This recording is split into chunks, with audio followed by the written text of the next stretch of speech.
வணக்கம் நண்பர்களே. இன்னைக்கு நம்ம பார்க்க போகிற சமையல் வீட்டிலையே பூரி மசாலா தாங்க. ரொம்ப டேஸ்டியாக, ஹெல்த்தியாக, ஈஸியாக எப்படி செய்கிறதுன்னு தான் பார்க்க போகிறோம்.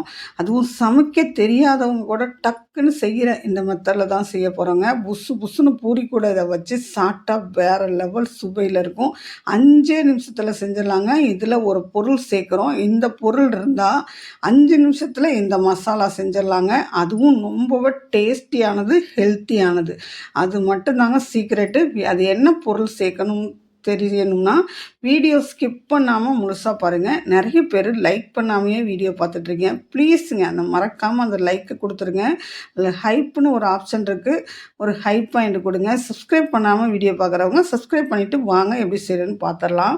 ஒரு 1/2 கிலோ உருளைக்கிழங்க நல்லா உப்பு போட்டு வேக வைக்கணுங்க. இது எப்படின்னா ஃபுல்லாக வேகக்கூடாது, ஒரு 80% மட்டும் வெந்தால் போதுங்க. முழுசாக கொழன்னு வேகக்கூடாது. பச்சை மிளகாய், கடலைப்பருப்பு, தக்காளி, கொத்தமல்லி, புதினா, பெரிய வெங்காயம், பட்டை வகைகளுங்க, கொஞ்சம் கரம் மசாலா, மஞ்சத்தூள், ஒரே ஒரு ஸ்பூன் இஞ்சி பூண்டு பேஸ்ட்டுங்க. இது தாங்க அந்த சீக்ரெட் பொடி. இது கடலை மாவு நிச்சயம் கிடையாதுங்க. அது என்ன பொடின்னு நான் கடைசியாக சொல்கிறேன். இந்த உருளைக்கிழங்கெல்லாம் உரித்து கொஞ்சம் மசிச்சு வச்சுக்கோங்க. ஒரு 80% வெந்த உருளைக்கிழங்கு தான், ரொம்ப வெந்துடக்கூடாது. இப்போ அடுப்பில் ஒரு சட்டி வச்சுட்டு தேவையான அளவு எண்ணெய் ஊற்றிட்டு கொஞ்சம் பட்டை வகைகள் போட்டுக்கலாங்க. இந்த பெரிய வெங்காயம் இருக்குல்ல, அதை நீங்கள் ரொம்ப லைஸாக கட் பண்ணி நல்லா கைகளாலேயே உதிர்த்து வச்சுக்கோங்க. மசாலா செய்யும்போது பூரி மசாலா அப்போ தான் அந்த வெங்காயம் அங்கங்கே தனித்தனியாக இருக்கும். கடலைப்பருப்பு உங்களுக்கு ரொம்ப பிடிக்கும், நல்லா முறுமுறுன்னு இந்த மசாலாவில் இருந்தால் பிடிக்கும்னா பட்டை வகைகள் போட்ட உடனே கடலைப்பருப்பை சேர்த்துக்கோங்க.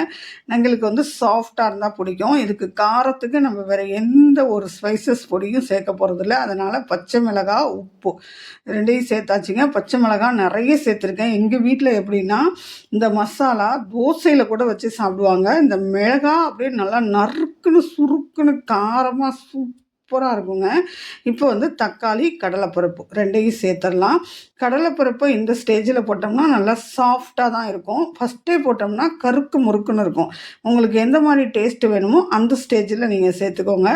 இப்போ நம்ம இஞ்சி பூண்டு பேஸ்ட்டை போட்டுக்கணும். இந்த மசாலா எல்லாமே உங்களுக்கு பச்சை வாசனை போகிற அளவுக்கு ஃபஸ்ட்டே வதக்கிடணும். ஏன்னா நமக்கு கடைசியாக அந்த பொடி போட்டதுக்கப்புறம் ரொம்ப நேரம் நம்ம கொதிக்க வைக்க வேண்டிய அவசியமே இருக்காது. ஏன்னா டக்குன்னு ரெடி ஆகிறது தான் நம்ம பூரி மசாலாவே.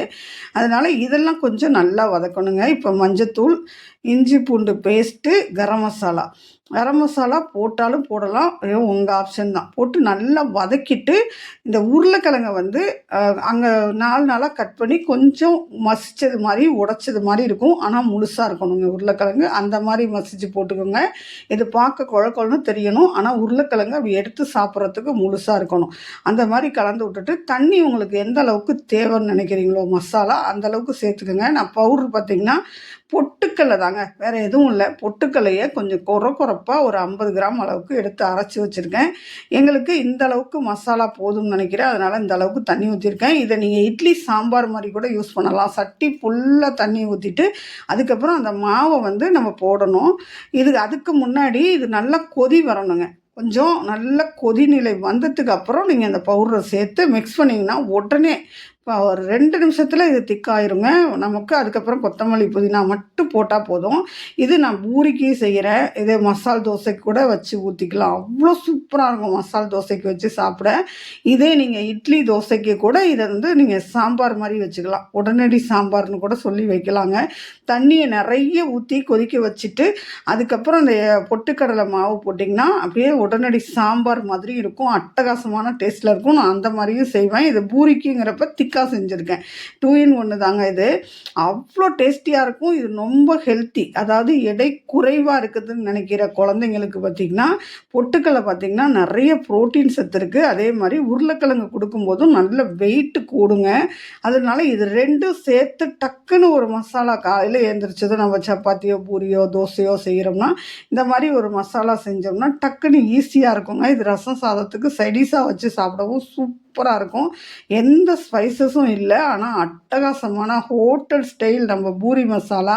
உங்களுக்கு பிடிச்சிருந்ததுன்னா வீடியோ மறக்காமல் லைக் பண்ணி சப்ஸ்கிரைப் பண்ணி சப்போர்ட் பண்ணுங்கள். நிறைய பேர் லைக் பண்ணாமே வீடியோ பார்க்குறீங்க.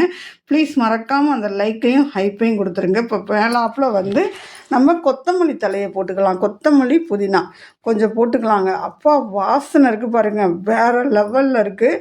நம்ம கிராமத்து சமையல் நம்ம சேனலில் நிறைய வீடியோஸ் போட்டிருக்கேன், தேவைப்படுறவங்க செக் பண்ணி பாருங்கள். நிறைய சப்ஸ்கிரைபர் வந்து நிறைய வீடியோஸ் கேட்டிருக்கீங்க. 1 by 1 எல்லா வீடியோவும் நிச்சயம் வருங்க. இந்த ஒரு சிஸ்டர் தான் கேட்டிருந்தாங்க பூரி மசாலா, உங்களுக்காக போட்டாச்சு சிஸ்டர், எப்படி இருந்ததுன்னு செஞ்சு பார்த்துட்டு மறக்காமல் கமெண்டில் சொல்லுங்கள். இதை நீங்கள் பூரி மசாலாவும் யூஸ் பண்ணிக்கலாம், மசாலா தோசைக்கும் மிக்ஸ் பண்ணிக்கலாங்க. கொஞ்சம் அடுப்பு வந்து அப்படியே நெருப்பெல்லாம் எடுத்துகிட்டு கொஞ்சம் நேரம் அப்படியே வச்சிங்கன்னா நீங்கள் மசால் தோசைக்கு சென்டரில் வைக்கிற மசாலாவும் மாறிடும். பூரிக்கும் சப்பாத்திக்கும் கூட வச்சு சாப்பிட்றதுக்கு சூப்பராக இருக்கும். உருளைக்கிழங்கு பொரியல் மாதிரி ரச சாதத்துக்கு சைடிஷாகவும் வச்சு கொடுக்கலாம். இது இட்லி தோசைக்கு உடனடி சாம்பார் மாதிரினா இன்னும் கொஞ்சம் தண்ணியை ஊற்றுனீங்கன்னா உடனடி சாம்பாராகவும் ஆயிரும்.